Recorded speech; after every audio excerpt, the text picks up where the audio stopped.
ಚಿನ್ನಮ್ಮ. ಓ ವಾಕ್ಷ್. ಇನ್ನೊಂದ್ಸಲ ಬರ್ತದೆ. ವಾಕ್ಷ್. ಅಕ್ಷಿ ಬರ್ತದೆ. ವಾಕ್ಷ್. ಬಂತು ಇನ್ನೊಂದ್ಸಲ. ವಾಕ್ಷ್. ಅಕ್ಷಿ. ಅಕ್ಷಿ. ಅಕ್ಷಿ. ಅಕ್ಷಿ.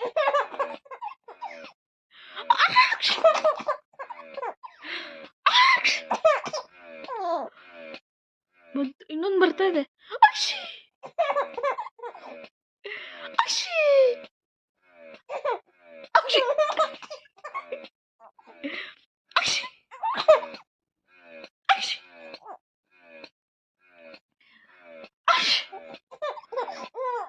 ನನ್ಗೆ ಅಕ್ಷಿ ಬಂದರೆ ನನ್ನ ಪಾಪಗೆ ನಗು ಬರುತ್ತೆ. ಸೊ ನಿಮ್ಮ ಮಕ್ಕಳಿಗೆಲ್ಲ ನಗು ಬರುತ್ತಾ ಇಲ್ಲ ನಗ್ತಾರಾ ಅಂತ ಹೇಳಿ. ವಿಡಿಯೋ ಇಷ್ಟ ಆದರೆ ಲೈಕ್ ಮಾಡಿ, ಶೇರ್ ಮಾಡಿ, ಹಾಗೆ ಚಾನೆಲ್ ಮಾಡ್ಕೊಳ್ಳಿ.